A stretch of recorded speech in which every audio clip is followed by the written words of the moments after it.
On creating growing excellence in Hong Kong, we have also looked beyond to grow our geographical presence, allowing us to capture emerging opportunities in the blooming China and ASEAN economies. Our mission is to ignite the light of wisdom for future leaders in the world of tomorrow. We are ready to advance knowledge, to enrich minds, to transform lives, together with you.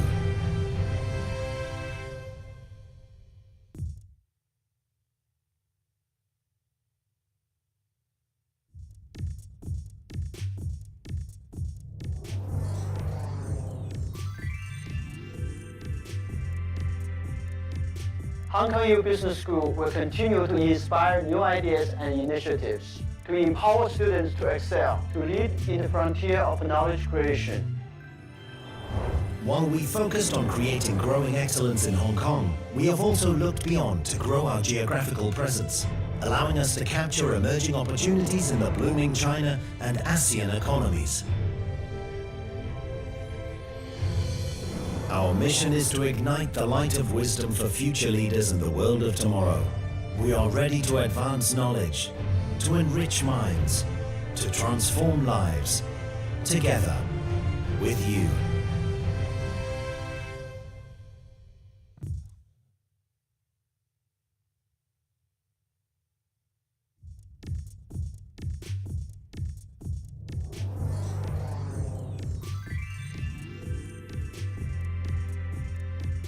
Hong Kong U Business School will continue to inspire new ideas and initiatives, to empower students to excel, to lead in the frontier of knowledge creation.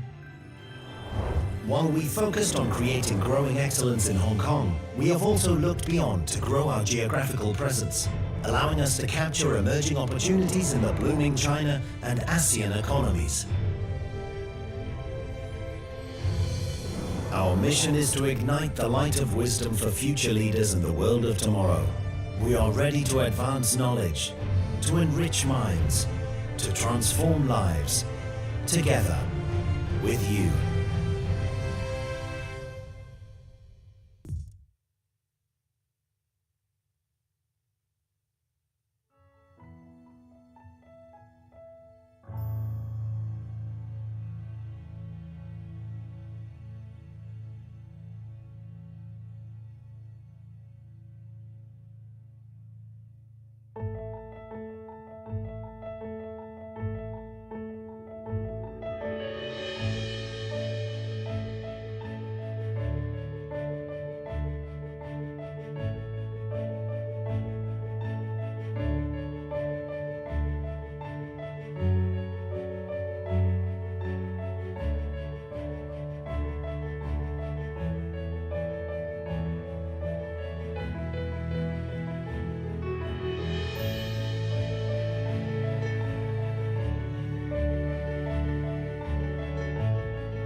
Good morning, ladies and gentlemen. The ceremony will commence in 2 minutes. Please be seated and switch off your mobile phone or turn it into the silent mode. Additionally, simultaneous interpretation services will be available throughout the event. If you need assistance, our staff at the registration corner outside the theater will be happy to assist. Thank you.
Distinguished guests, speakers, ladies and gentlemen, good morning. I'm Corinne. It is with great pleasure to have your presence today at the inaugural ESG Forum of the HKU Jockey Club Enterprise Sustainability Global Research Institute. And I'm Alex. We are honored to be your masters of ceremonies for today's event, held on this special occasion as we celebrate the United Nations World Environment Day today.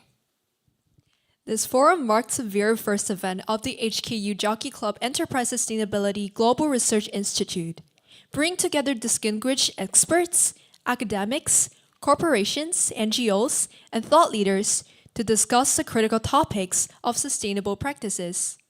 As we gather here to engage in a series of enlightening discussions on various ESG topics later today. The presence of our guests of honor highlights their support to the effort of shaping a more sustainable, equitable, and responsible future for our future generations. Thank you so much for your support. Ladies and gentlemen, welcome again to attend the inaugural ESG Forum of HKU Jockey Club Enterprise Sustainability Global Research Institute. The institute is established by the University of Hong Kong and funded by the Hong Kong Jockey Club. We aspire to establish a world-class hub for environmental, social, and governance best practices for Hong Kong, Asia, and beyond. To start with, may I invite you to watch an introductory video to learn more about the HKU Jockey Club Enterprise Sustainability Global Research Institute would do to create a better future for our community through its impactful work on promoting sustainability initiatives.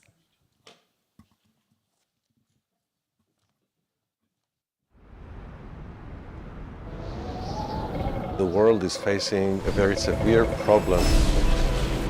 Climate change is not just about science and data. What we actually feel is extreme weather, precipitation that results in massive floods. Some projections are that in decades, 80% of Hong Kong GDP is going to be underwater. Honestly, I thought we lost the battle. We're not yet losing the war, if we act fast and decisively. The biggest question we face is how do we reduce the impact of climate change without destroying the economy? we really focus on enterprise sustainability.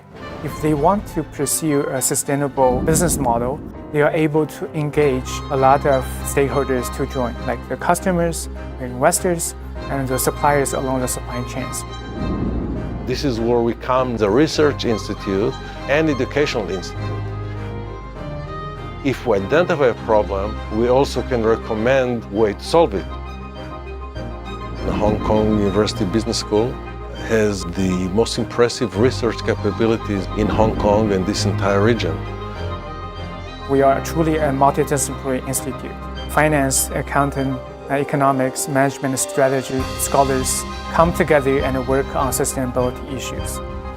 We also see increasing demand from younger generations who want to study those issues.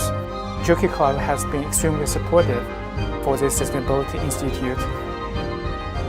Hong Kong is a very fertile ground for that in the sense that we have many large, established, wealthy corporations that have a lot to gain from it.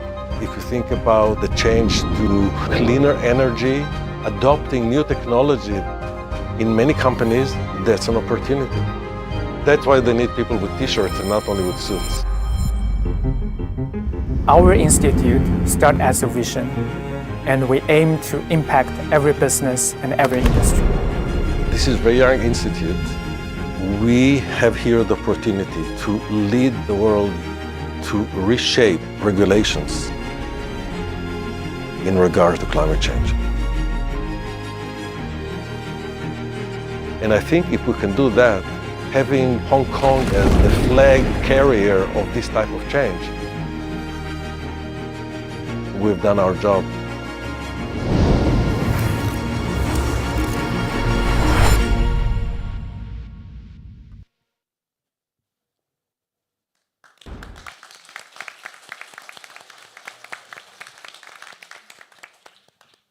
I hope you are impressed by the vision of the Institute, and we look forward to the wonderful initiatives that will bring positive changes to our communities. Without further ado, may I invite Professor Zhang Xiang, JP, President and Vice-Chancellor of the University of Hong Kong, to deliver the welcoming remarks. Professor Zhang, please.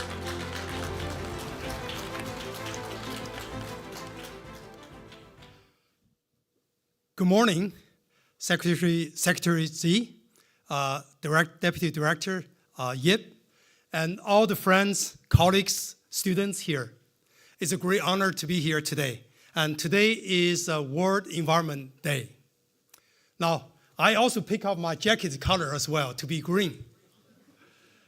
In my early life, I spent 2 years in environmental engineering and studied air pollution, and general area. I know when you talk about these things, the business people and others, already industrialists, always jump out and say, hey, wait a minute, your dream is great and that costs a lot. So there is always a balance between the two and how we reconcile and to move the whole society into a positive and more sustainable way. That's not an easy question, and probably more complicated than anything we have seen. It includes, actually, to solve the climate change problem, include the science, engineering, sometimes there's medicine, human health involved, and also business, policymaker, politics, and all of this. So it's a tremendous, multidimensional, complex challenge our human race faced. And you saw that video, the Hong Kong may be underwater in some years. And just 2 days ago, I saw the news that in India, Delhi, a city of Delhi or New Delhi, the temperature rise to 50 degrees Celsius. And that's tremendous, impact. And they lost, 30 or 50 people's life. And I was told by one of our leading experts in Hong Kong U, Professor K.Y. Yun, say that if the temperature, global temperature rise 2 degrees, 2 degrees, and the amount of rat in Hong Kong City will be, 6 or 10 times more than today. Well, maybe people can live with that. But what is that impact? Impacts those brings a huge public health issue. It will transmit the diseases, create all the problems, and so on. In addition, it doesn't look good. So the environmental issue and climate change is real, it's coming, and we are in the middle of that. So I think actually this institute that Ding Cai and his leadership actually created this Jockey Club Enterprise Sustainability Global Institute, Research Institute. There's a lot of adjectives there. It's very important because actually I just realized that before my speech here, I realized, well, sustainability, I've been more than 10 conferences talk about that. It's an easy topic. But then I forgot enterprise in front of that. That means a business. We all know that. When you meet a complex problem like this, no single dimension or discipline can solve that problem. But we know money talks and policy matters. So these are really important in this institute. How we focus on the enterprise issue and how we convince our industry leaders to buy in those green concept, green finance and all of this. And really the financial and government policy is essential. And our leader in the environment science and aspects, Secretary Xi is here. And Hong Kong is very proud of our environmental protection. I just heard from him that just a few minutes ago, he told me that half of Hong Kong land are environmentally protected. This is probably very rare in all big cities in the globe. But at the same time, we are very conscientious about using our way of resources. I think Hong Kong citizens only use 6% of land for their housing. Now, of course, it's very expensive, and that's the other part of the equation. But how we balance those things is always a challenge. It's always a challenge.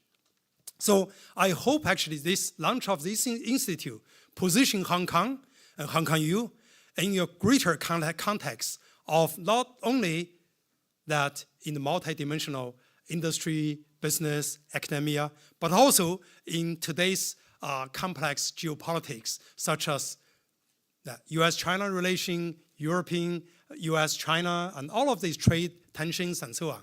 With all of this in place, we are already very complex.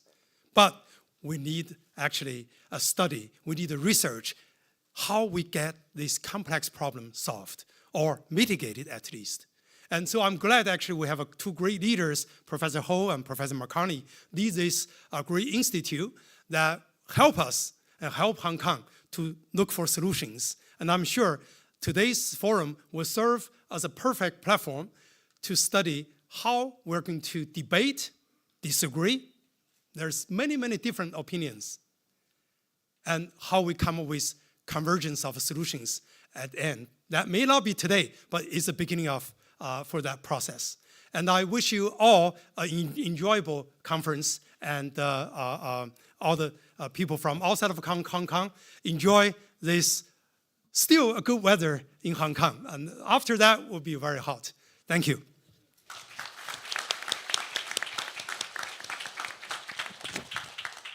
Thank you, Professor Zhang. May I now invite Mr. Ching-wan, BBS JP, Secretary for Environment and Ecology of the Hong Kong Special Administrative Region Government, to deliver the keynote speech. Mr. Zai, please.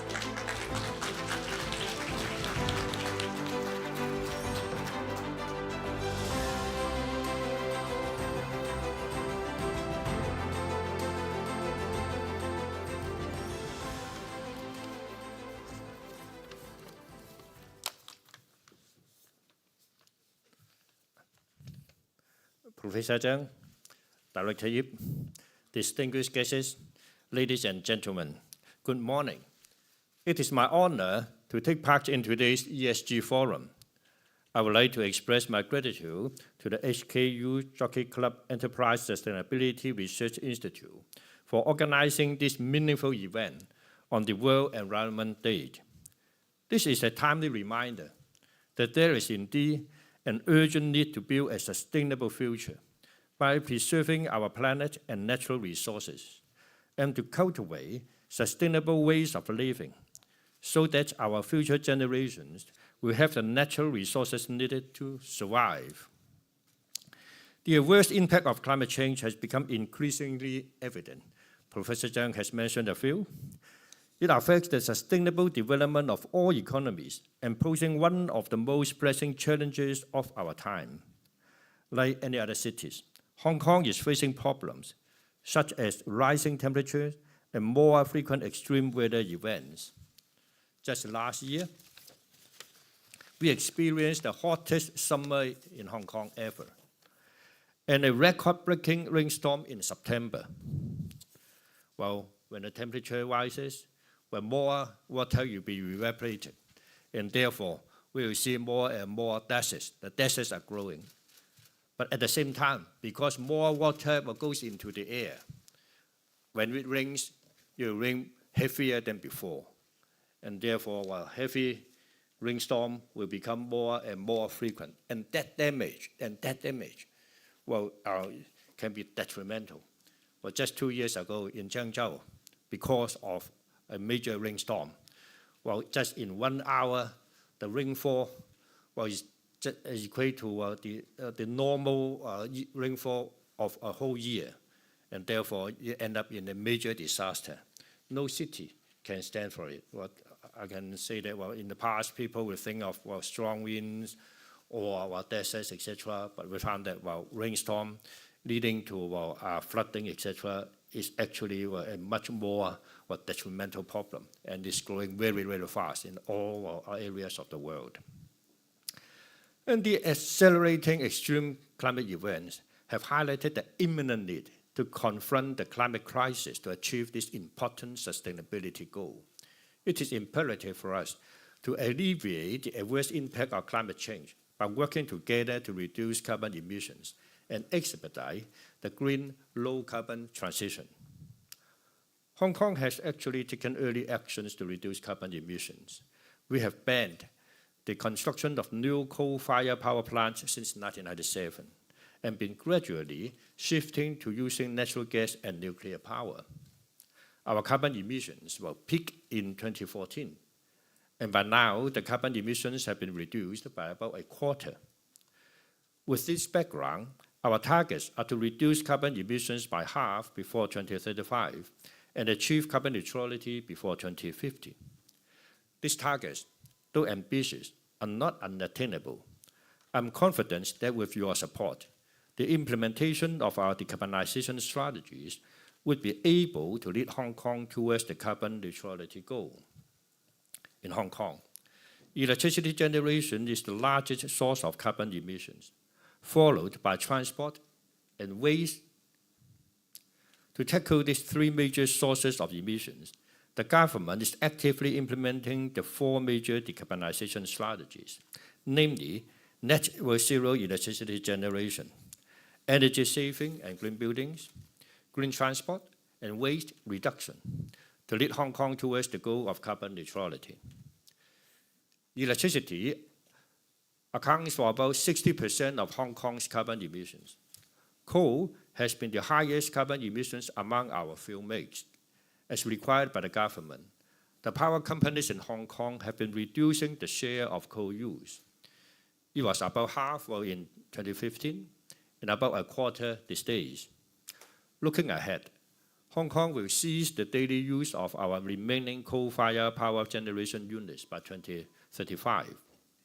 Further down the road, it is necessary for us to increase the use of zero-carbon energy to around 60% to 70% before 2035, in order to achieve the target of reducing carbon emissions by half before 2035. To this end, we are exploring regional cooperation with our neighboring cities to increase the supply of zero-carbon energy to this city. We are also keeping in view the possible application of other new and clean energy, such as hydrogen, which is gaining traction globally.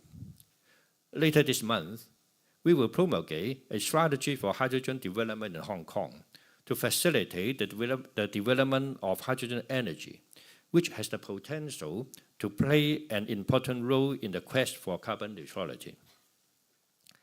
Buildings in Hong Kong account for about 90% of our electricity consumption. We will promote energy saving and green buildings.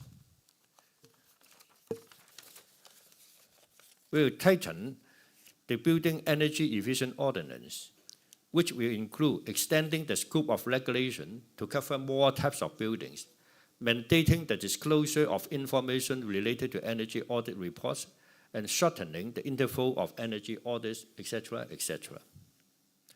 And also, transport accounts for about 20% of our carbon emissions. We aim to achieve zero emissions in the transport sector before 2050 through electrifying vehicles and ferries, developing new energy transport, and improving transport management measures.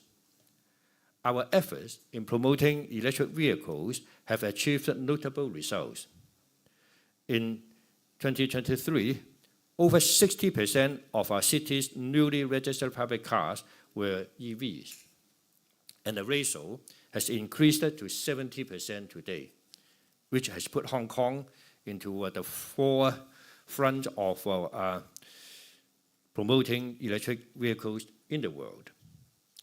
To further promote green transport, we plan to introduce 700 electric buses and 3,000 electric taxis on the road before the end of 2027, and phase out the new registration of fuel-propelled and hybrid private cars by 2035.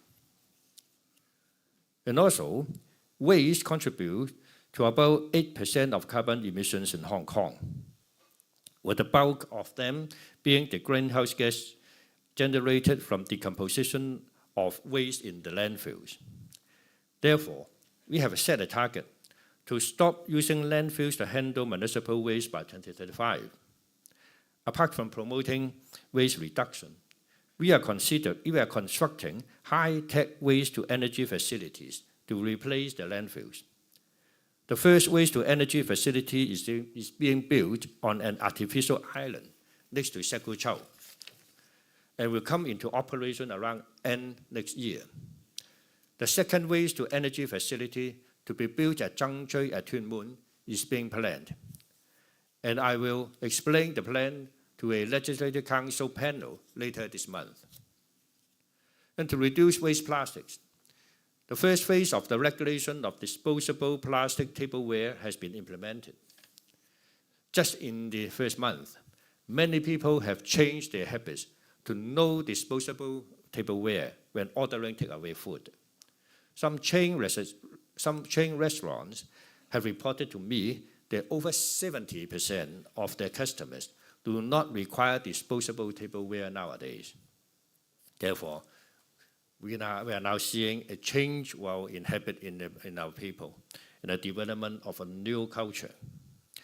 And we are planning to expand the scope of producer responsibility schemes to cover more products, including plastic beverage containers and cartons, EV batteries, vehicle tires, lead-acid batteries, etc., etc. And to further encourage domestic food waste recycling, we are working at full speed to expand the installation of smart recycling bins for collection of food waste in all public rental housing estates within this year. Successful implementation of the decarbonization strategies require the active participation of all stakeholders. The business sector has a particularly significant role to play in this regard, as their decisions in investment and production patterns would have a direct impact on the economy, as well as our carbon emissions and the environment. The green transition process will also bring new opportunities to the business sector. And from another angle, companies that cannot adapt to the green transition will lose out. I think you can remember many big names in the commercial sector 30 years ago has disappeared today. And for those who can grab the opportunities, a small companies today, maybe 30 afterwards, become a big name.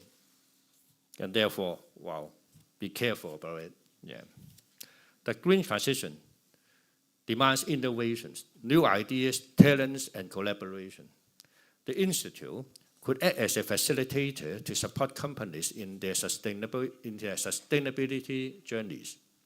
Apart from developing best practices and innovative solutions to the ESG challenges through the conduct of interdisciplinary research, the Institute could provide a capacity-building platform to promote knowledge exchange and to cultivate sustainability leaders.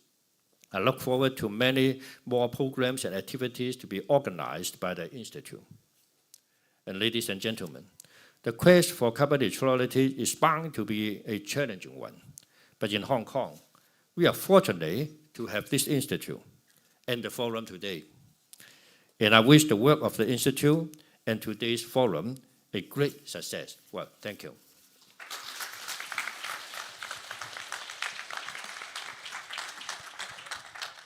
Thank you, Mr. Zhai, for inspirational and encouraging words. Please kindly remain on stage to take a group photo with our guests of honor and directors of the Institute. We will now take a few group photos to commemorate this special occasion. Firstly, we kindly ask our distinguished guests to come on stage for the photo.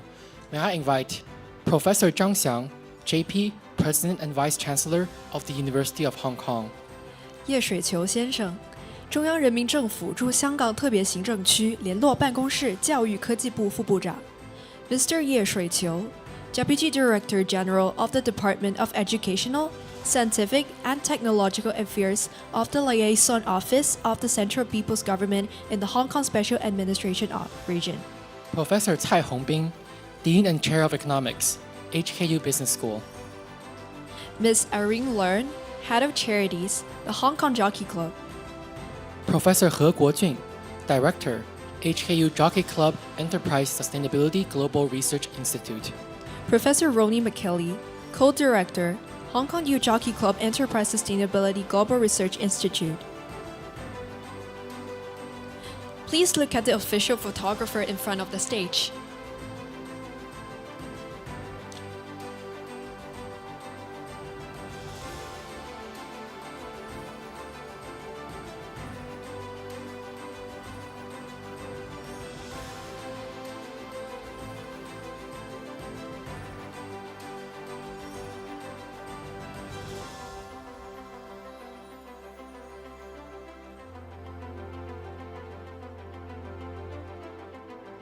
Then please look at the media at the back of the theater.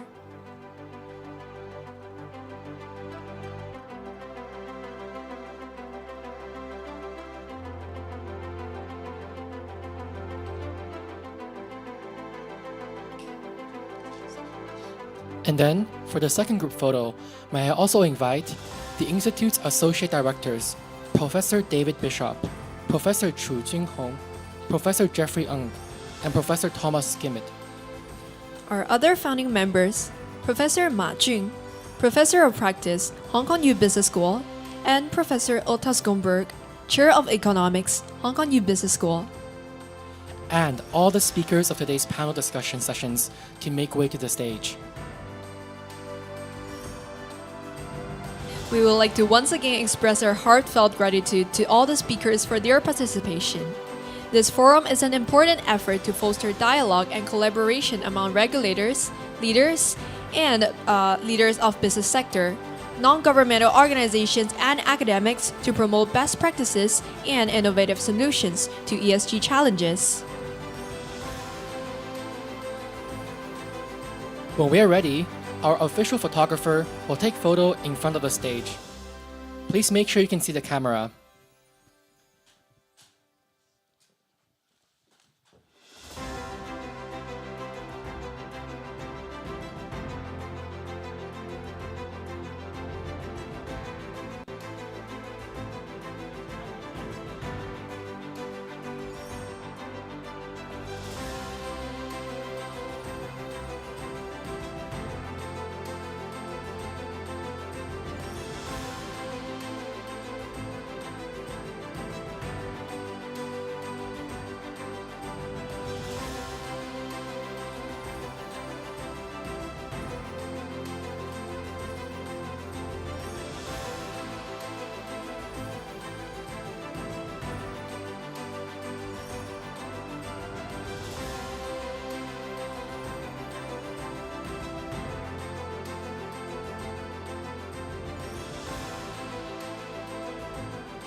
Then, please look at the media at the back of the theater.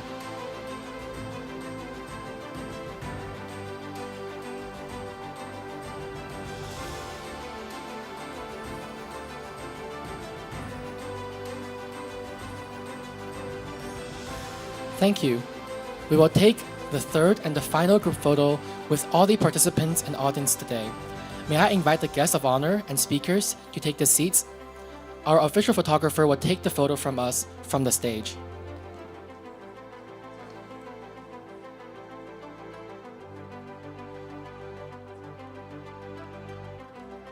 When our guests and speakers are taking the seat, I would like to take this opportunity to briefly introduce our program today. We'll have 4 panel discussions today, which will touch on issues about regulatory framework for green finance and sustainability disclosure, carbon neutrality, opportunities in mitigation and adaptation to sustainability risk, and the pathways towards social advancement. I hope you all will be inspired by the discussion today. Now, we invite all attendees to join us for a group photo. The front row guests will hold some of our sustainability-related logos. Please look at the photographer on the stage.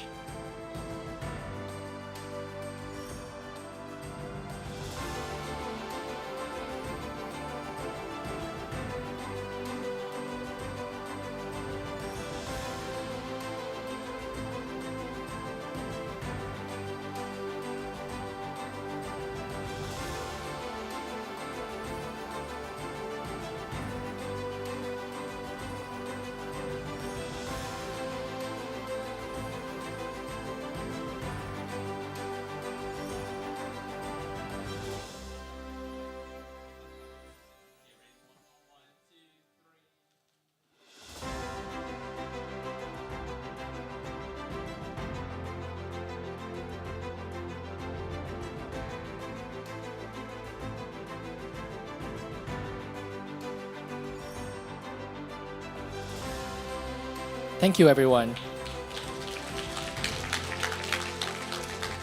Before we proceed with the next part of our program, Mr. TSE has another engagement and need to leave the theater first. Thank you again for Mr. TSE's participation and support for our event today.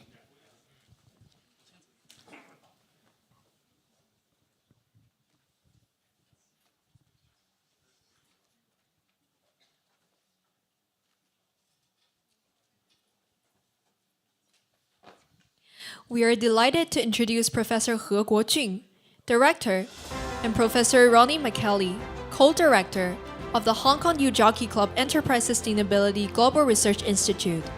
They'll introduce the institute, its missions, initiatives, and the research team.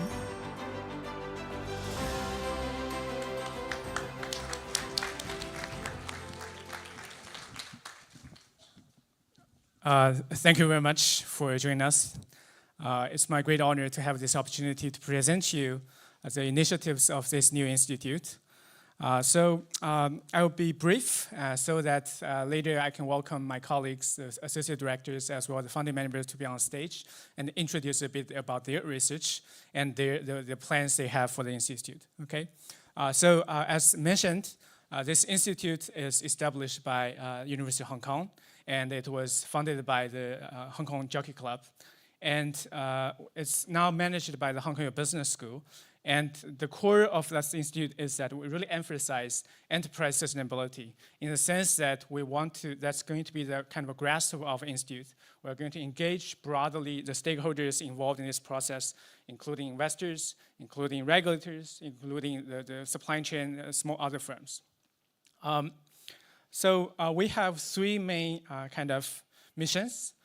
Respectively emphasizing on research, engagement, and education. So for the first one, research, as also introduced in our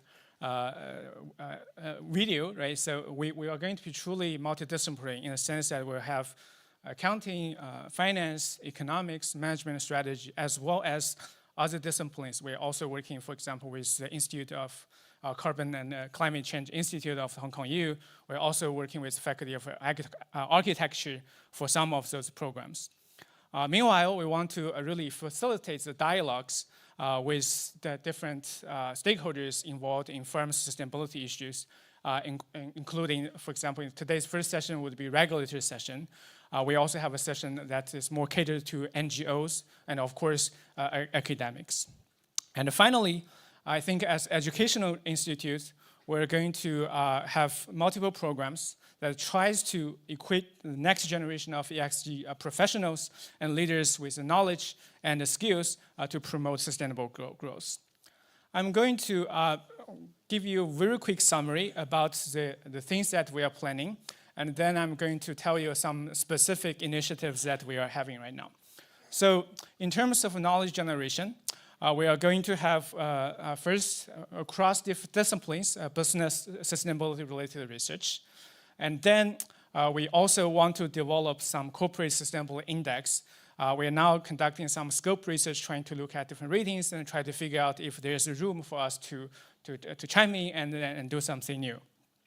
In addition to those regular programs, we're also going to have academic workshops and conferences. Please follow us and to see the recent updates.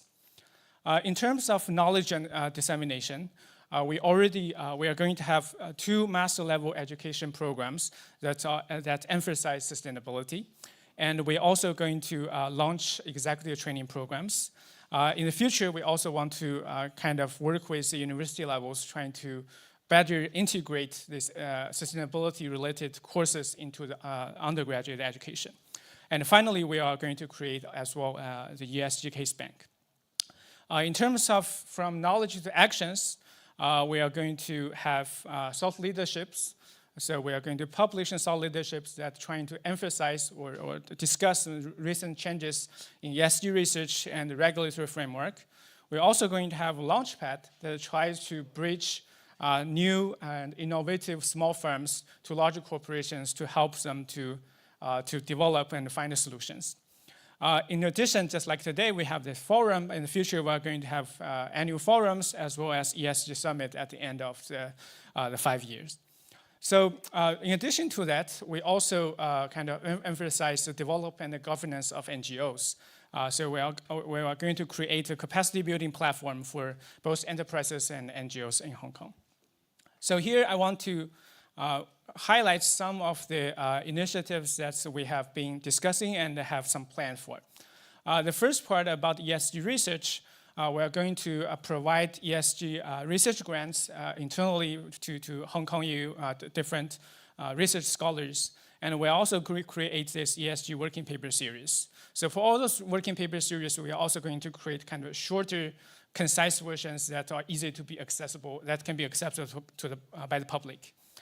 And for the taught programs, as I just mentioned, now starting from this year, we already have a climate governance and risk management program for the master students.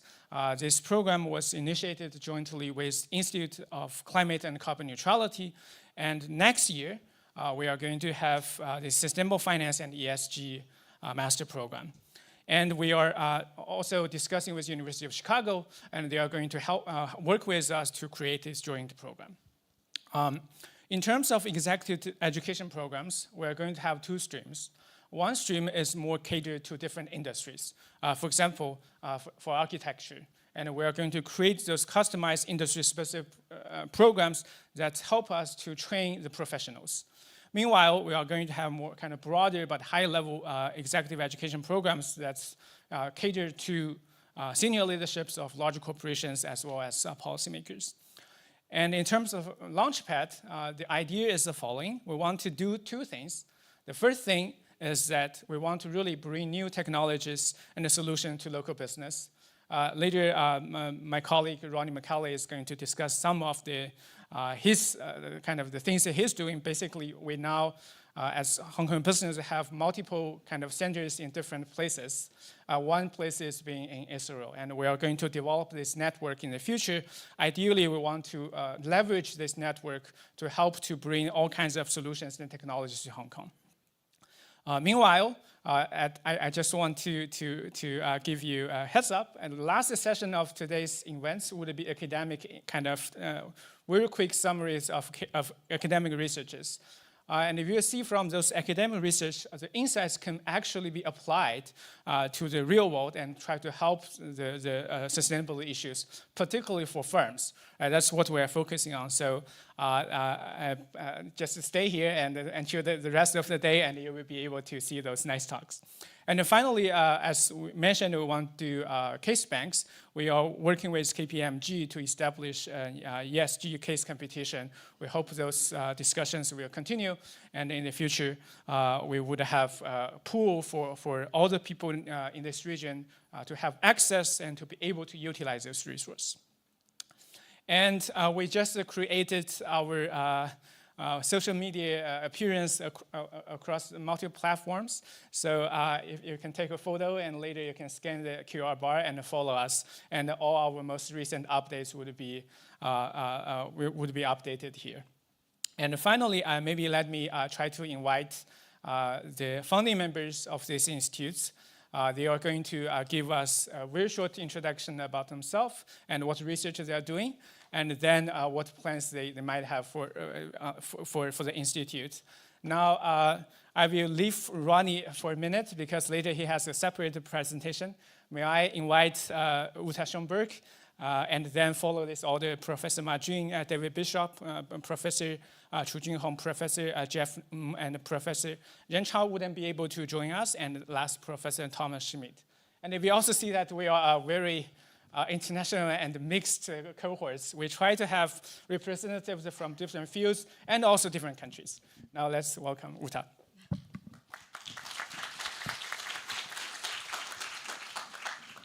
So thank you very much for giving me the opportunity to introduce myself. I'm Uta Schoenberg. I'm originally from Germany. I'm a professor of economics here at HKU.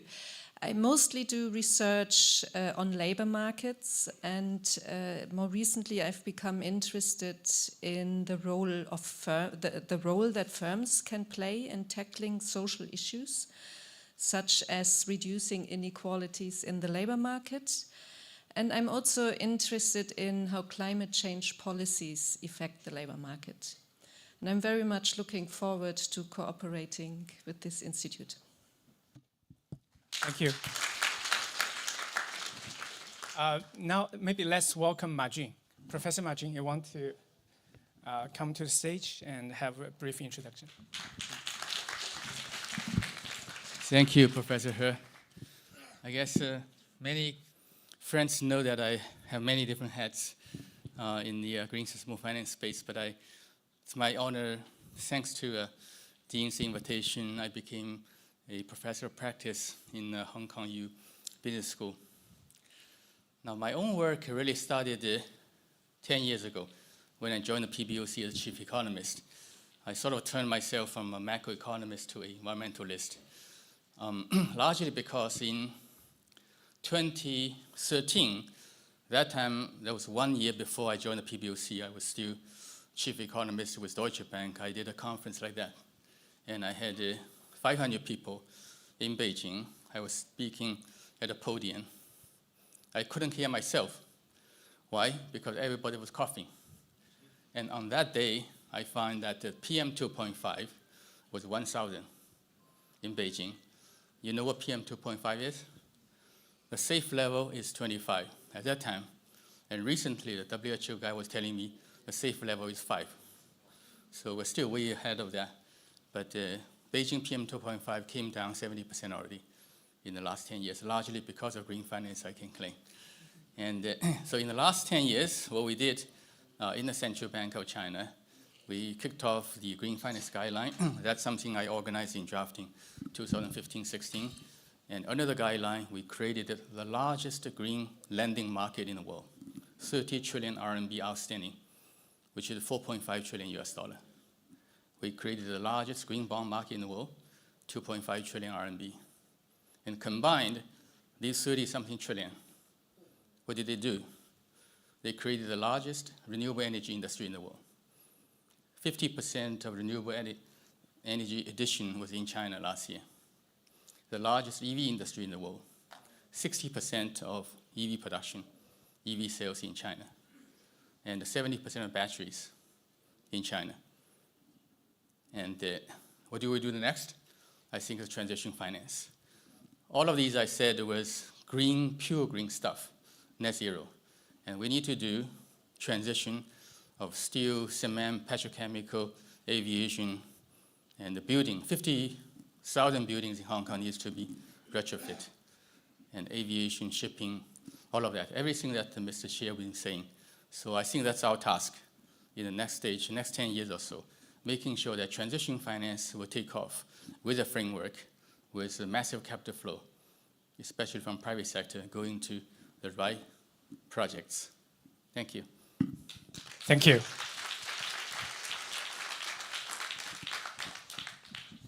Next, let's welcome Professor David Bishop. Morning, everyone, and thank you for the opportunity to kind of share my work. Unlike most of my other colleagues here, I'm Associate Professor of Teaching, and so therefore I'm kind of the intersection, at least in part, between the academic and research arm of the center and private sector, and specifically around social enterprises and NGOs in the community. And so the idea around how we can take concepts around ESG and really apply them in meaningful ways, but also specifically around organizations that typically don't fall into the traditional definition of enterprise or private sector businesses. So specifically in terms of my work, I'm a lawyer by training, and specifically I teach business ethics, and so more focus on the S and the G. And so the idea in terms of how we can understand how our businesses and other organizations in society can better treat the people that are working for them and connect with society around them. So thank you. Thank you. Professor Chu Jinhong. Thank you. Hi, good morning, everyone. I'm a professor of marketing at the Hong Kong U Business School. In terms of research, actually we look at how consumers' purchase behavior and the consumption behavior can be more environmental friendly, can be more eco-friendly. We also collaborate or work together with NGOs, enterprises, and the government organizations to be more environmental friendly. Just give you one example. In this month, we work together with Water Supplies Department of Hong Kong to optimize the pump schedule. We are able to reduce energy consumption by up to 4% just to optimize the pump schedule. We also work together with enterprises, for example, some firms, to use various methods to induce more environmental friendly behavior. And we welcome everyone to collaborate with Hong Kong U Business School, with Hong Kong U, to be more environmentally friendly. Thank you, guys. Thank you. Now let's welcome Professor Jeff Ng. Good morning, everyone. So I'm a professor in the Hong Kong Business School, and I'm in the area of accounting and law. So my research largely focuses on ESG disclosure.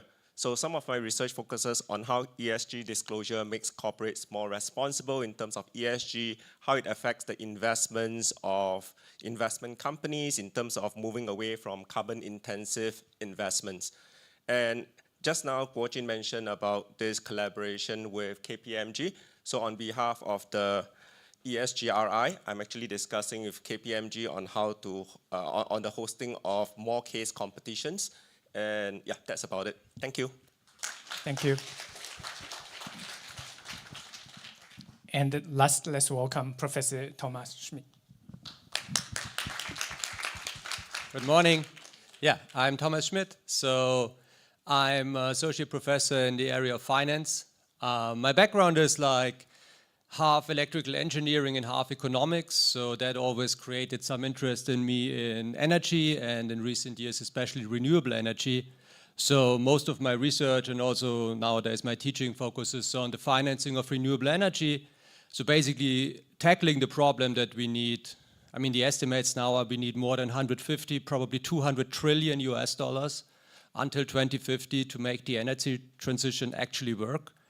And a lot of the technologies exist. So the basic bottleneck we have now is the financing of this 150, 200 trillion US dollars.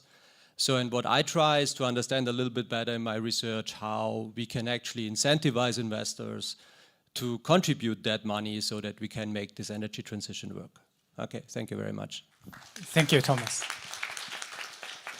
Okay, now let's welcome Roni MICHAELY, the co-director of the Institute, to give you a short presentation. Thank you. So, this is the, okay, thank you. First, it's great also to see all of you, and especially actually former students that are here. Great that you're coming. So, you know, I want to go back to the very basic of actually asking, why are we here? What's so unique about this E, S, and G? And I deliberately put the G in parentheses because many people, myself included, think the G is actually a different animal, should not be combined together with the environment and social. So what is really sort of so unique about it? I think that this picture sort of describes it. So typically when we speak about in economics and what corporations are doing, what individuals are doing, trying to maximize their welfare, trying to maximize value. Suddenly here you have something that we call public good, that all of us want the guy on our right and the guy on our left do, but we ourselves don't want to do it because actually it's costly and it's something that creates inconvenience, right? We all want everyone else to take the train while we're going to fly like Taylor Swift. So it's really what is going on is that we're sort of narrowing the economic activity to something that is significantly more limited if we want to take sustainability into account. When Thomas talked about, what was it, $150 trillion that have to be invested. Now, the reason why we don't see corporation or individual doing a lot of this, because it's most likely the judges is something that is not profitable. Okay, that's exactly the issue of the public good. So go back to Milton Friedman that I'm sure all of you heard about. Basically what Milton Friedman sort of was advocating is for corporation, for manager, let's simply maximize value, okay? And capital markets will take care of the rest.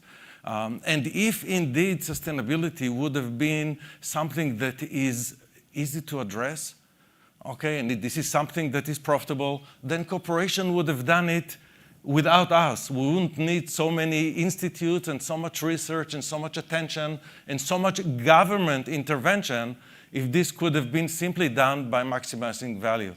But you know, sort of this is not the case. Okay, if this was the case, then we would have all this green energy. We could have talked about something else today. So the scenario that some people, especially Guojun friends from Chicago, are trying to advocate that capital market can take care of everything affordably and sort of without intervention, here it does not seem to be sort of the case, many times reducing this environmental damage associated with cost to the firm and to individuals. So firms need some nudging, okay? And a lot of what we do, I'm a finance professor, a lot of what we do in finance and economics, and think about what do we do with this nudging, how do we do it? So the first part is also related, sort of what we heard before, is really the consumers. Okay, consumer can do a lot of nudging, and the education that we heard before is something that really educating consumer to nudge even a little bit further. Here is an example of sort of how it affected actually Zara that did something against its best interest and opened second-hand stores. Okay, that's not what Zara wants to do. They want to sell new clothes, not second-hand clothes. Second is the government, but I should probably tell you this is government, in my opinion, and many other, is not only the first, it's the first, second, third, fourth, and fifth. All the rest coming only after the government in terms of regulations, subsidies, taxes. And we're going to talk about it sort of throughout the day sort of today, but the government in terms of its, what actually Majun described, is a lot of it is government-like initiative which are absolutely critical. Okay. Third is shareholders. Okay, shareholder of corporation, again, you'll hear about it a lot sort of today in many aspects. They can affect what corporations are doing in terms of their voting, in terms of what they express in the public, voice behind the scene, and of course, the threat of exit. you don't take specific policy, sort of will sell our shares. And the question now, so if I will just briefly talk about a few questions that I think are important from economic finance perspective. The first one is, can shareholder really move the dial? Okay, the research, the collective research, not only my research, is actually showing that the impact of shareholders is minimal, unfortunately. It's really minimal. And sort of the second question is, can nudging really help? I deliberately bring this picture because my experience with the food, the amazing food in Hong Kong, and the eating habits here, people will have really hard time to give up their meat just because we try to convince them that it's sort of maybe better for the environment. Third question, I know it's not comfortable to bring it up for this audience, but it's still a real question. How much of what we do is greenwashing? Okay, how much of what we do is really helping, or it's something that is just sort of nice to talk about on Friday night dinner with our friend who can say, oh, we invest in the ESG fund, but actually this fund is practically doing nothing. Sort of many aspects of this issue of sort of greenwashing. Then, even the deeper question is, do shareholders really care about ESG? Okay, this is extreme example, but I don't know how many of you heard about it, but this movement of anti-ESG is gaining real traction, especially in the US. Just yesterday in the New York Times, there was a story actually about the oil industry lobbying that gave $400 million to Donald Trump. Why? Because he promised that on the first day he's going to relax all the regulation about drilling and sort of about fossil fuel. So here you see the anti-ESG saying there is no climate change. We don't have to do anything. And even, sort of definitely India and China are amazingly important. But if you have other countries like US not joining sort of this train and this trend, we're going to be in trouble. Another issue that I think is important and we don't know yet how to tackle is the issue of private-public firm. We have more and more regulations, and we'll hear about it also today, about public firms. And the result of that many of the polluters, the brown industries, the brown firms, are becoming private. And then sort of they have much fewer, less regulations. This is not a solution from a macro perspective, right? It may be a solution just for the public market. And then what Jeff talked about, measurement and reporting. Okay, if we don't know how to measure the environmental impact and we don't know how to report it, that's going to create a big problem. And this is something both accounting, finance, economics are sort of dealing with many issues. Okay, I'm going to sort of leave it here. And thank you. I'm really excited to be here. And thank you to Hong Bin Kai, the dean that actually engineered this, and to my partner in crime, Guojun, for being so tolerant.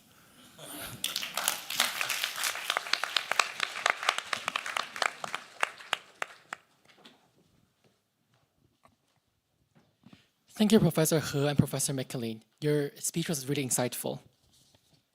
So we are now honored to have Dr. Erik BERGLÖF, Chief Economist of the Asian Infrastructure Investment Bank, to deliver our distinguished ESG lecture.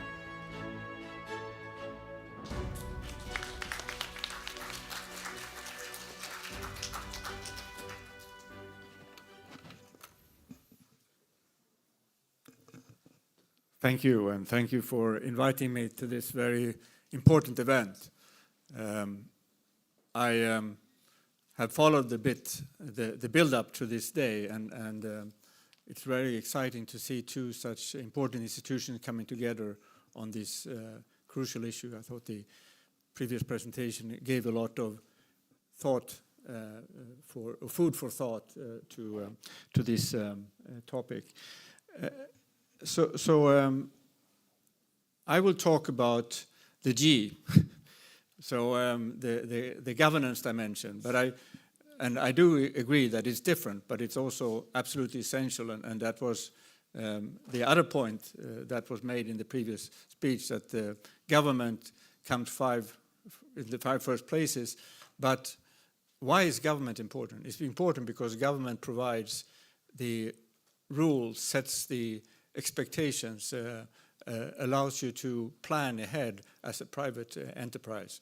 And that is very much the role. And we're not going to manage this process of the net zero transition without the private sector. Actually, the private sector will be without the private sector, this will not happen. So we need to think about how can we provide the environment that brings in private capital into the net zero transition.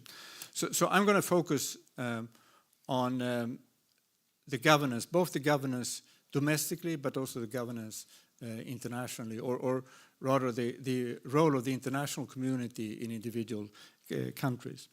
So let me, next slide please, or I have my own changer, wonderful. So let's see if this helps. So just to some facts or motivating points. So clearly, you don't need to be convinced. If you're here, you understand and you have already bought into the need to scale up action. We have heard some numbers mentioned. My focus right now is on developing and emerging countries. And there we need 2.54 trillion yearly is the latest estimate. But if you, of course, take what's needed all around the world, including China, the number is much larger. But what's important and why this institute is so important is that, in fact, the action or the battle against climate change will be won or lost in Asia. These are where much of the growth in the future will have to come, and it will have to be a different growth than it has been in the past. And I also think in Asia, and that's very much why I came to work here 4 years ago, is there are so many opportunities to push the net zero transition and make Asia a leader in this regard. And we already heard what China has achieved in terms of renewables, in terms of electric vehicles and batteries. And then I wanted to talk, because I now work for a multilateral development bank, the Asian Infrastructure Investment Bank in Beijing.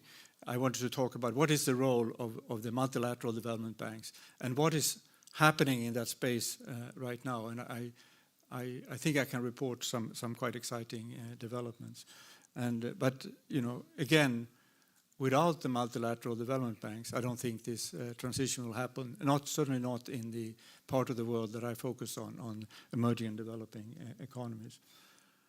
So let me just try to summarize how I see what I call the net zero challenge. So this is the greatest challenge to state capacity. You know this notion of state capacity, the capacity of the state to provide these rules to make sure that the taxes are collected and that investments happen in key infrastructure. And this is true everywhere, but it's of course particularly true in those countries where state capacity is in the shortest supply. So we'll need to find ways of building that state capacity, and some of the initiatives that were mentioned for this institute, I think, is very much about that. And I know that Professor Ma is himself involved in building a global network for capacity building. So this is very much, you can focus on in the climate space, but it's really, this is about state capacity, broadly speaking, and I think climate can become a very important driver of that change. And we need, in each country, we need a very complex mix of governance, and between the plan and the markets, financial government, industrial policy. That's going to look very different in individual countries because of the system, because of the history, and because of state capacity. So some things some countries will be able to do, and not others. And then, which I will spend some time on, we need to have platforms for helping countries to do this using international capital, international available technologies. Some countries can do this on their own, very few, I would argue. China may be able to do this on its own, but most countries, and India, for example, where I do a lot of work, will not be able to do it on its own. So finding a way of how to create these platforms that everyone talking about now that can allow this capital to flow and flow in a predictable manner and not creating a lot of volatility, and flowing in the right currencies so we don't build up huge mountains of foreign exchange debt. And what is so critical is on this platform, that's where the global system actually manifests itself. Are we able to work together, or are we trying to compete? Are we trying to undercut each other? That's where these decisions are made and ultimately tested. And we need to look at what is the state capacity in an individual country to say what is the right mix, what is the right country platform or country platforms that particular country has. And of course, ultimately, this has to be owned by countries. If there's one lesson in assistance to developing and emerging economies, it has to be country-owned. This coordination must be country-owned. And the international system can support this change. And again, I will mention some things that are happening at the global level in the G20 that is helping to drive this change. So here is, I'm talking about now the domestic governance, and here are the sort of elements. I've already alluded to them. You need an integrated planning and sort of policy framework, and that needs to be made very clear what it's about, and set again the rules of the game for the private sector. And if you rely a lot on the planning element, as China does, for example, if there are distortions in the planning, so pushing you in maybe towards some technologies, but away from others, and maybe driving certain levels of the federal hierarchy in some directions that are different from the center, for example. You need to understand those. And those are typically general for any planning system, but there are also, in the China's case, some specific distortions in the system that needs to be addressed to really have a successful net zero transition. We need market mechanisms. We need, and many of them have been already mentioned, carbon pricing is the single most important, but we need, the green bonds are incredibly important. We need incentives for clean technologies and so on. But we can also use the financial system to drive this change. So you have seen many central banks have now become leaders really in driving the net zero transition. Looking at transition scenarios, looking at the exposures that individual financial institutions have to climate change, and using that to drive the change, and forcing the banks to look at their portfolios of borrowers and see, what can be done in these companies that are borrowing money from them. And I think this is a very powerful tool, and I know I've had a chance to be part of some events that HKMA has been organizing, and I know that there's a lot of awareness of what can be done there. And finally, and this is of course the sort of elephant in the room, the one that has entered, of course, looking at China's experience, but looking now at what US is doing and what the EU is doing in response. It's about how to use government policies to push maybe not specific technologies, but certain areas of technologies and certain uses of technologies, training, finding the solutions for financing those particular technologies. And all this needs to be part of a governance framework that really monitors, and here is again where this kind of institute can be so important, produce the evidence. Are we actually moving forward in this regard, or are we moving away from where we want to be? Can we create some independent assessment of government policies. We heard very nice words and very encouraging words from your leaders earlier this morning. You know, there needs to be a constant push to make sure that these policies are actually implemented and you delivered. And when you see that something is not working, the role of an institute like this one is to really push the changes in the policies. So I was going to say now, maybe I have put too much into this morning's lecture, but I wanted to bring in a little bit also from what I see in terms of the work that I've been involved in. And I had the pleasure of working with Professor Ma on very early on in the Chinese net zero commitment. You will remember that President Xi made these promises in the fall of 2020, and we were thinking as an institution, what could we do to support that those commitments? And of course, those commitments are important not only for China, but they are absolutely crucial. Without these commitments, the global challenge of climate change will not be addressed properly. So we looked at what could be done and focusing very much on the governance and looking at the balance between different tools. And I already alluded to that there are a number of distortions in the Chinese planning system that have implications for the net zero process. But there's also something about the fact that these, as you remember, there were two targets. There was a target for the net zero transition 2060, and 2030 was the peaking target. And the danger with setting a peaking target is that there may not be the sort of optimal peaking target. You should really think of what is the optimal way to reach net zero. If you don't do enough by 2030, you have a much heavier burden later on, and so you need to really think of when you set the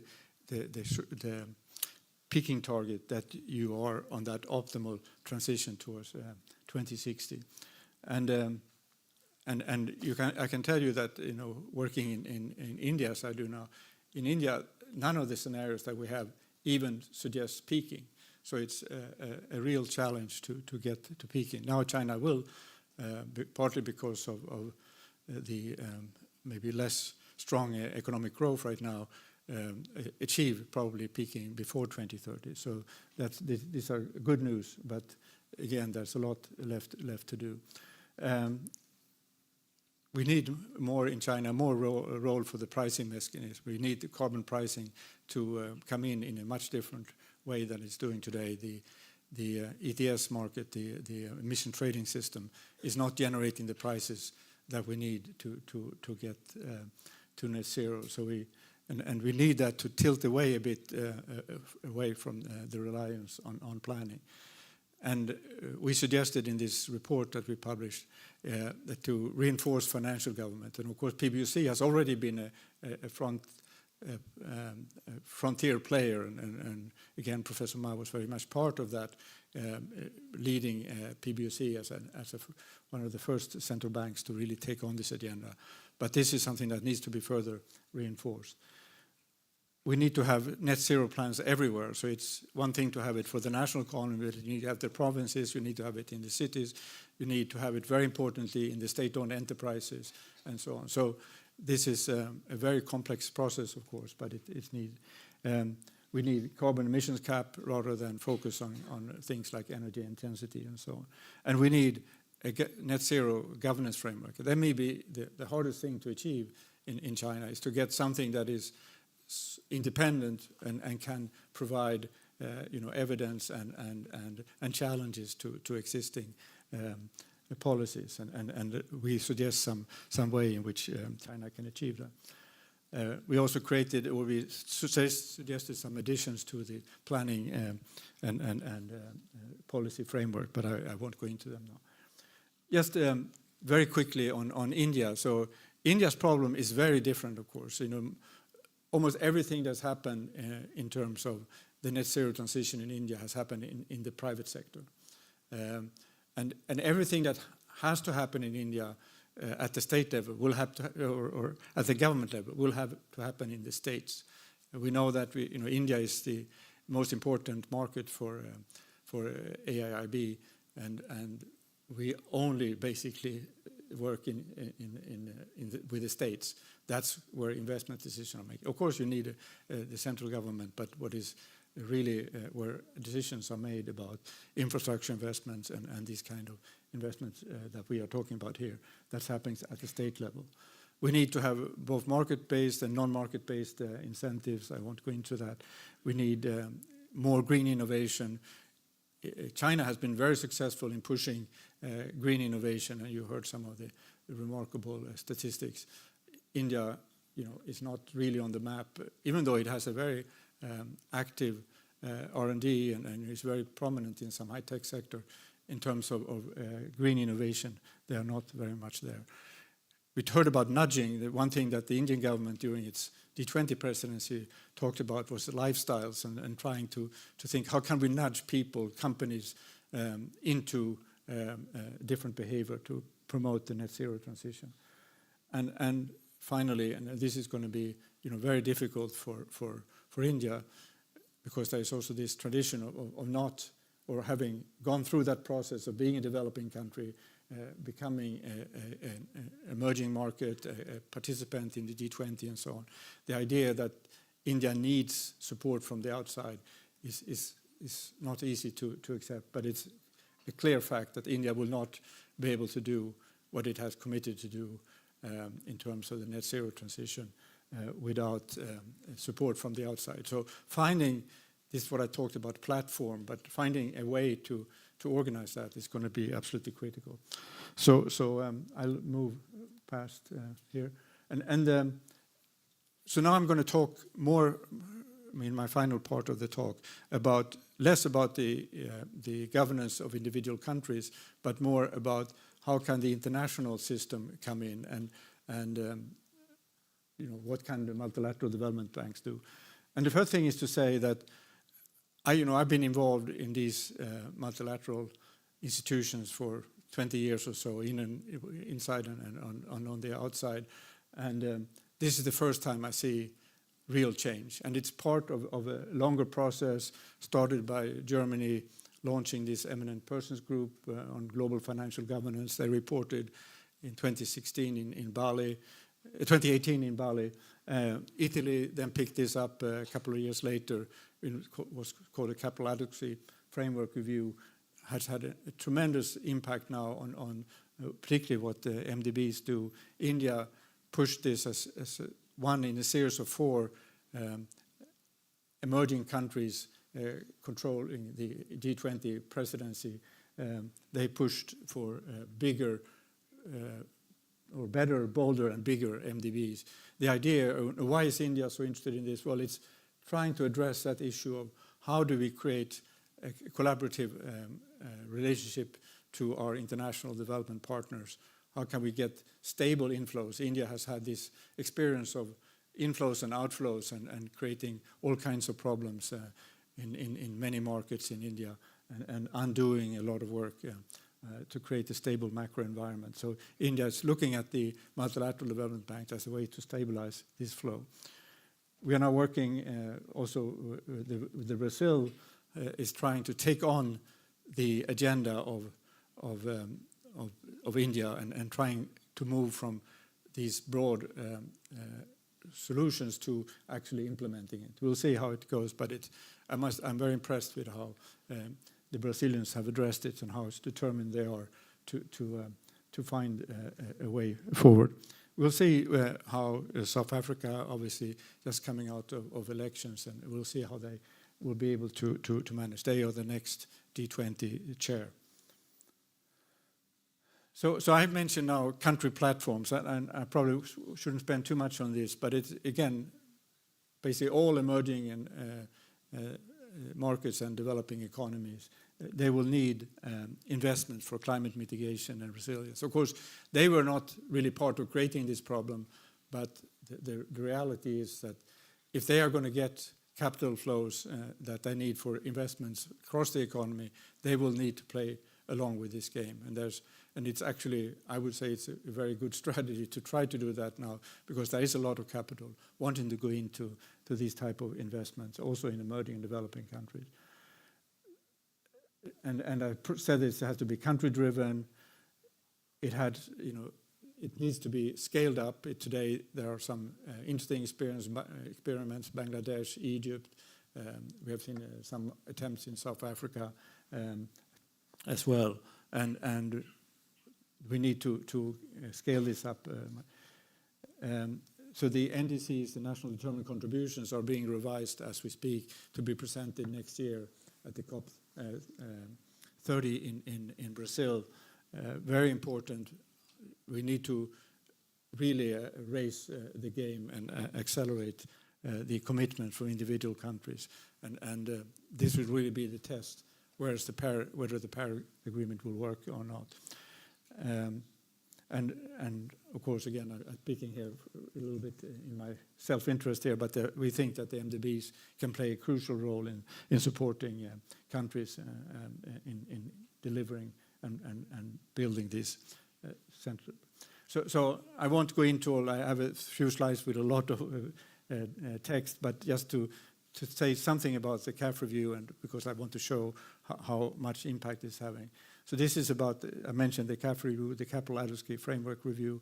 It's really trying to push the MDBs to increase lending capacity, and they had looking at the risk appetite, take more risk, give more credit to what you call callable capital. MDBs have paid-in capital, money that's actually in the bank, and money that shareholders have promised to deliver, and if there were problems. We need to get more credit for that to be able to lend more. We want to look at how we can increase lending headroom, how we can engage with the credit rating agencies to move so that we get a more sensible set of rules, how we can govern our capital. All those things are part of this change agenda. And what does it matter for an individual MDB? So here I'll just quickly mention the experience of AIIB. Our first reaction to this was saying, this is not really for us. We have a very large piggy bank. We have 100 billion in equity capital, paid in equity. But this is exactly what these reforms are about, that some of this capital that is in these MDBs is not used effectively or efficiently. So we need to find ways of releasing that trapped equity, and that's why these reforms are important also for AIIB. And we have a number of constraints. We are a new institution. We just turned 8. We have no credit history, so we're relying on Standard & Poor's, which has no relationship to MDB lending whatsoever. We know now that this is off by really orders of magnitude, but certainly by 3 or 4 or 5 times. And we could expand much more if we had our own credit history. There's now a database that's joined across 13 different MDBs with data or credit histories that we will be able to rely on, will allow us to increase our lending. We have a small portfolio, which means that we very hard for us to diversify to the extent we want.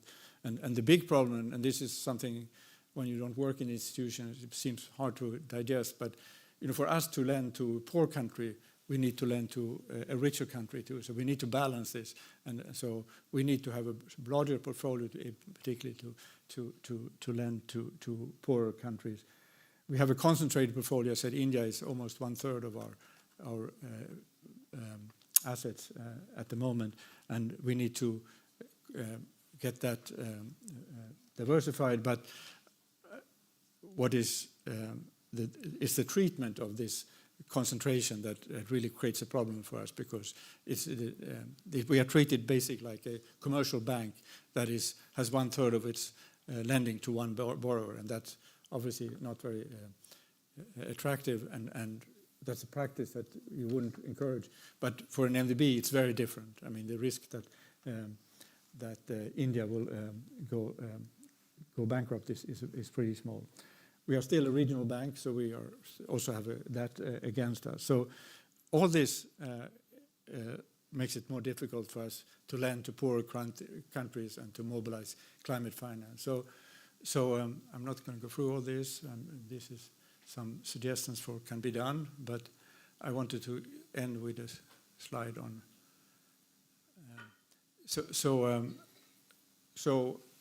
The fundamental challenge for the international system is that these multilateral development banks, most of them were created in the wake of the World War II, had nothing to do with climate, not even anything to do with the environment. It was really about rebuilding Europe at the time, and then of course it got more from reconstruction to development and shifted to emerging and developing countries.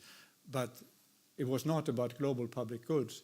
Global public goods is very different because the model that the World Bank and other multilateral development banks have worked on is a national model. You work with a country, and you know, when you're talking about global public goods like climate, like fighting biodiversity loss, these things are global public goods. We need to have institutions that can deliver global public goods, and that's the repurposing.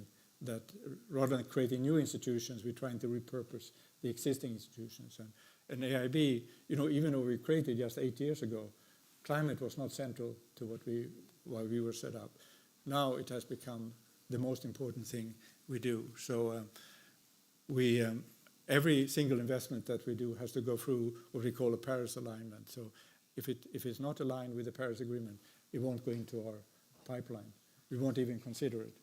And we have 50% of our financing will be climate finance by next year. We're actually already there, and we hope to have by 2030 altogether 50 billion in climate finance. And of course, this is also add to this investments in nature and both on the climate mitigation, climate adaptation, and nature, all very closely related and very important to us. And here is what we did. But so let me end with this slide. So as I said, this is the greatest challenge for state capacity to date. And it's even more of a challenge in the countries that I focus on, developing and emerging economies. And we need to find ways of building state capacity, but also use this opportunity, this willingness for the rich countries to engage in emerging developing countries to drive the net zero transition. Let's use that to push broader state capacity building. It's a lot about also making them able to mobilize their own resources, to pull in taxes, to enforce customs and so on. We need to find the right balance between planned market and financial governments, I should maybe say industrial policy. All those things, that balance is going to look different in different countries. We need carbon pricing. Carbon pricing is important not only because it sends signals to producers and consumers, but it also very importantly sends signals for innovation throughout the economy. It's a very effective way of driving innovation. But of course, we also need to make sure that this happens in a fair way, and that when energy prices go up for poor households, we need to find ways of compensating them. But if we don't get carbon pricing, we won't make the net zero targets. We need to build these net zero frameworks that I talked about, governance frameworks, so that can monitor the process. And again, I think the Institute is a very good example of kind of ecosystem that can be part of monitoring that transition. We need to develop country platforms that help us coordinate international willingness to engage and countries' ambitions. And as I said, reform is happening, and MDBs are actually doing more, doing things better and doing things together. And I'm very optimistic that we will be able to play a role in this. Thank you.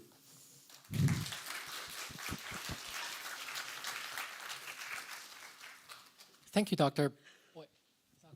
BERGLÖF, for that enlightening lecture. We will now open the floor for a 10-minute Q&A session. If you have any questions, please raise your hand and we'll bring a microphone to you.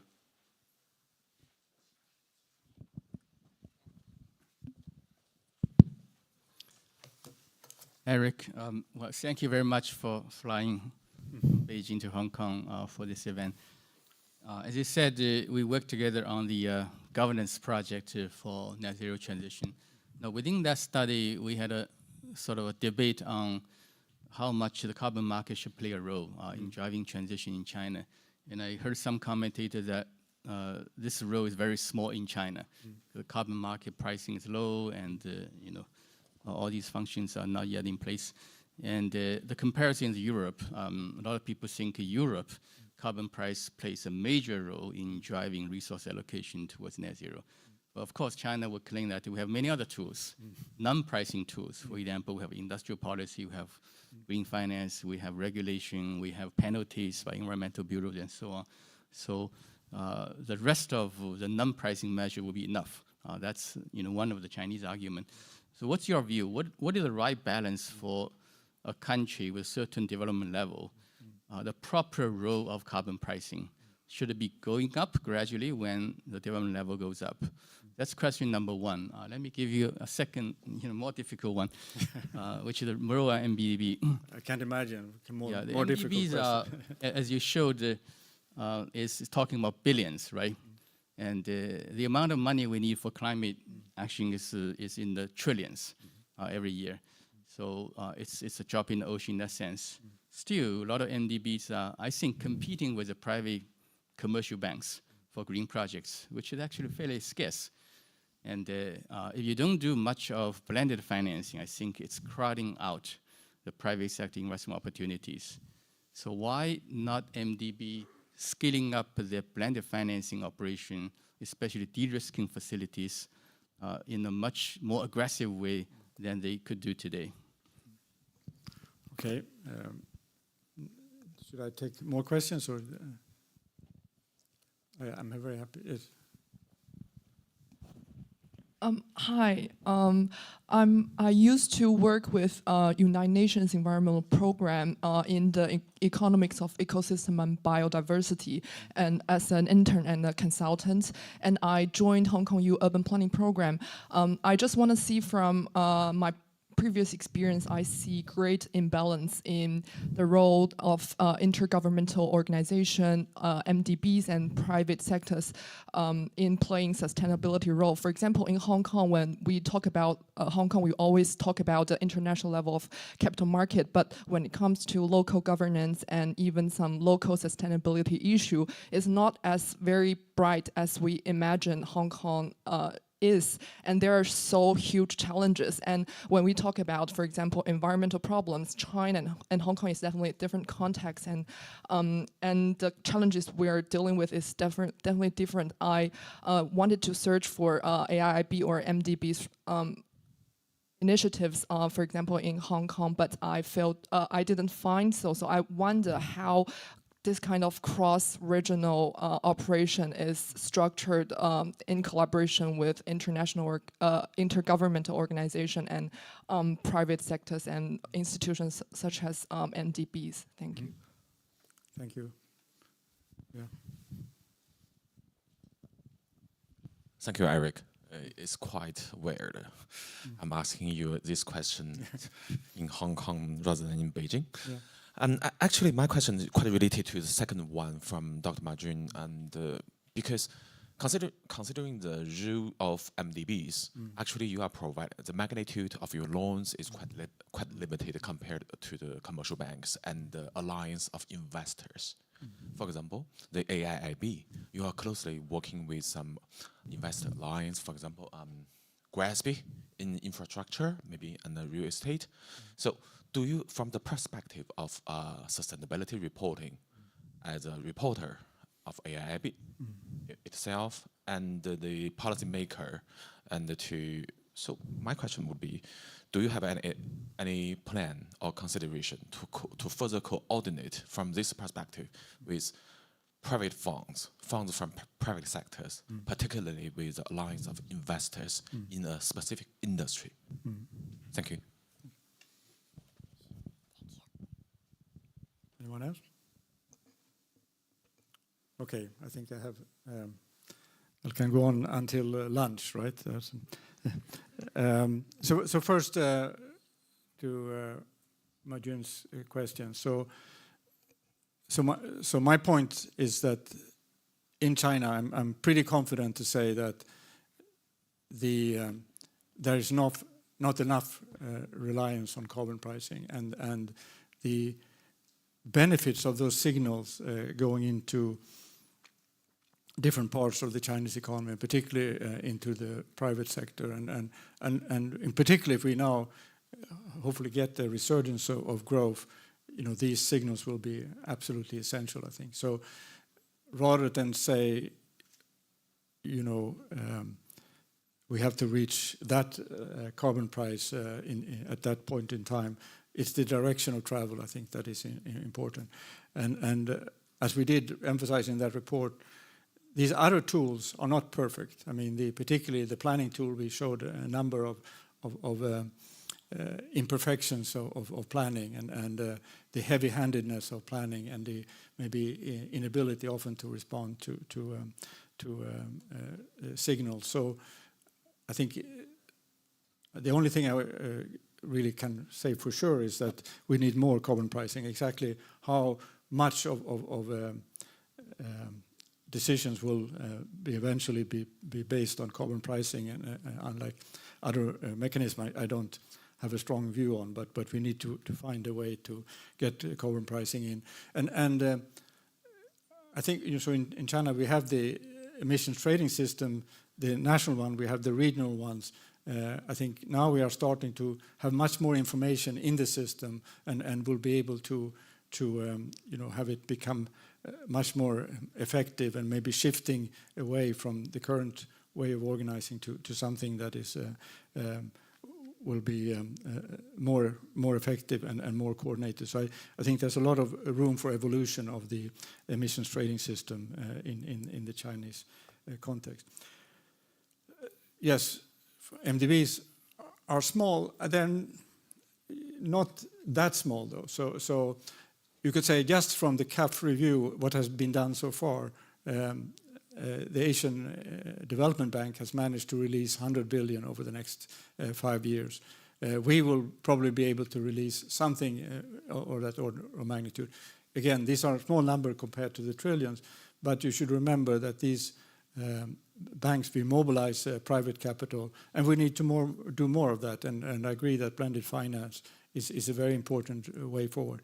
It raises concerns because you don't want MDBs to be, you don't want to be private enterprises to become dependent on MDBs. You want to promote things that are sustainable and without government support or without MDB support. But if we are not there, we need to get much more blended finance into the climate transition and also into the nature transition. I didn't say much about that, but for us, I think these things are coming, as I alluded to, very closely together. The fight against biodiversity loss, so bringing back biodiversity, is very close also to adaptation, which of course relies a lot on nature. So we need blended finance for both these areas, and maybe even more for adaptation and nature than for mitigation. There is so much commercially viable activity.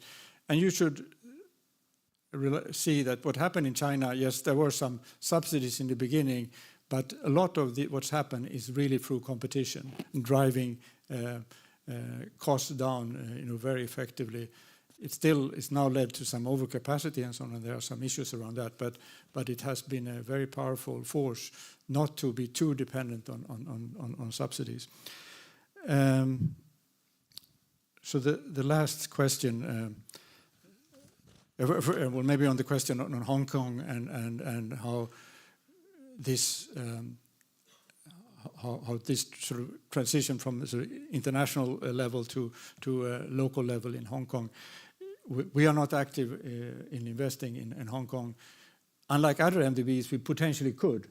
I think it would be a bit of a hurdle, but we can invest in rich countries if we think, and we are investing in some rich countries in the Middle East because we think that these are rich countries with huge development challenges and obviously enormous climate and the biodiversity challenges. We can work with them and help them, turn around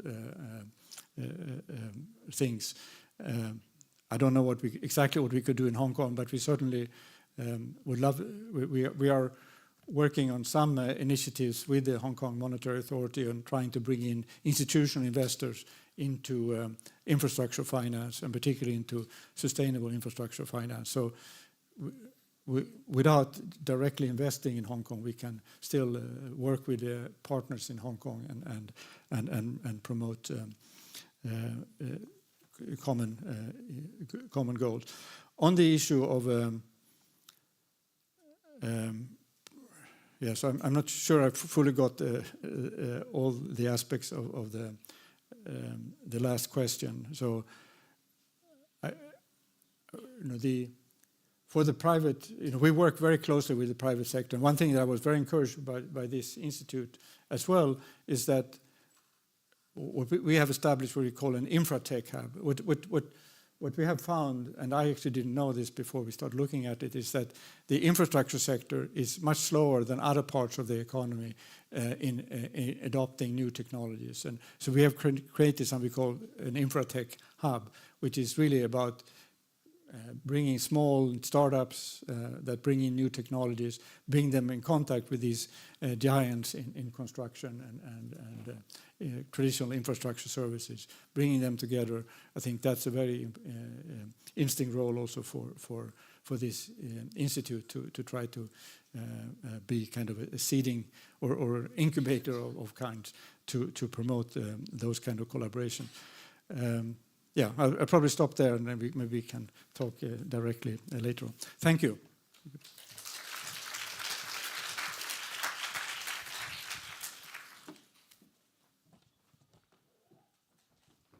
Thank you, Dr. BERGLÖF. It seems that we have no more questions. Thank you for your sharing. Ladies and gentlemen, we'll now be taking a 10-minute break. Please enjoy some refreshments outside of the theater and return by 11 a.m. for the next session. Please remember to keep or hold onto your name badges. They'll be your entry pass when we return. Please also kindly refrain from eating or drinking at the carpet area of the foyer outside of the theater. Thank you for your attention and enjoy the break.